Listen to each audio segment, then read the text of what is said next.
Assalomu alaykum, aziz tinglovchi. Ushbu rivoyatning turli talqinlari bo'lsa-da, u insonlarni hidoyatga chorlagani, qalblarga mustahkam iymon bag'ishlagani uchun sizlarga havola qilishni lozim topdim. Marhamat, tinglang.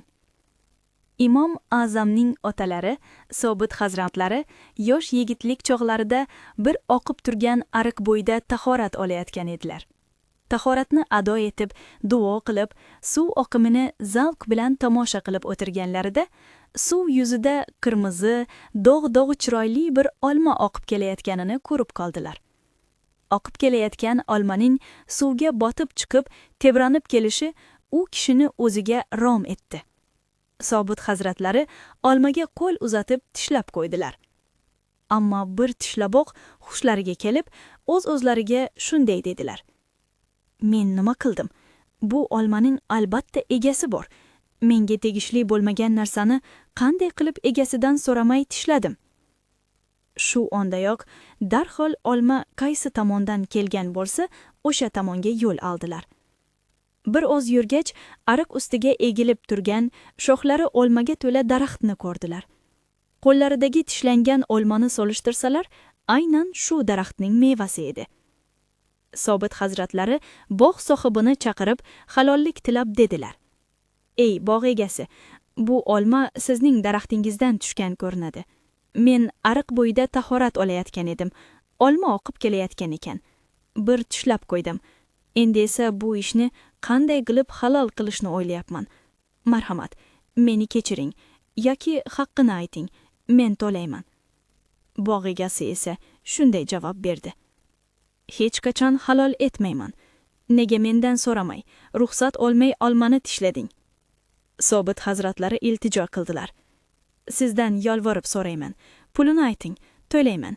Istasangiz biror ishingizni bajaray, ammo iltimos, halol qiling. Shunda bog' egasi dedi: Men bitta shart qo'yaman. 3 yil menga xizmat qilasan. Shundan keyin o'ylab ko'ramiz. Sobit hazratlari rozi bo'ldilar. Bir lahzalik g'aflat, bir tishlangan olma va shu uchun 3 yil xizmat. U kishi 3 yil bog'da sidqidildan xizmat qildilar. Muddat tugagach, bog' egasining oldiga bordilar. Mana, 3 yil to'ldi. Iloji bo'lsa, haqqingizni halol qiling. Bog' egasi dedi: Ha, o'ylab ko'rdim. Yana bitta shartim bor. Uni bajarsang halol qilaman. Mening bir qizim bor. Ko'r, kar, qo'ylari ishlamaydi, oyoqlari yo'q, yura olmaydi. Agar unga uylansang, haqqimni halol qilaman. Bo'lmasa yo'q. Sobit hazratlari yana rozi bo'ldilar. To'y bo'ldi, nikoh o'qildi. Kelin xonasiga kirganlarida sof, sog'lom, go'zal bir kelin o'tiribdi. Hayron qolib, qaynota huzuriga borib dedilar: Ota, siz menga nogiron qizingiz bor degandingiz-ku. Lekin men soppa sog'lom bir kelinni ko'rdim. Qaynota jilmayib dedi: Ey o'g'lim, men buni majoziy ma'noda aytgan edim. Qizim haromga qaramaydi, shuning uchun ko'r. Harom gaplarni eshitmaydi, shuning uchun kar. Qo'lini haromga uzatmaydi, shuning uchun qo'llari ishlamaydi. Harom joyga bormaydi, shuning uchun oyoqlari yo'q.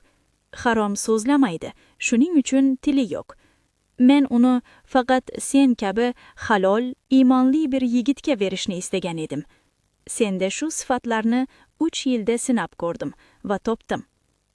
Shunday qilib, o'sha sof qizdan buyuk zot, Imom Azam Abu Hanifa tug'ildi. Imom Azam bolaligida 3 kunda Qur'onni xatm qildilar. Uyga kirib, quvonib onalariga aytdilar: Onajon, bugun Qur'onni xatm qildim. Onalari dedilar: Ey o'g'lim, agar otangiz o'sha olmani tishlamaganida edi, sen Qur'onni bir kunda xatm qilarding. Bir tishlam haromning ta'siri shunchalik kuchli bo'ladi. Bir tishlam olma uchun 3 yil xizmat qilindi. Ammo o'sha bir tishlam olma farzandning xatmini 2 kun kechiktirdi. Endi o'zimizni ham bir taftish qilib qo'ysak. Iltimos, izohlarda o'z fikringizni qoldiring.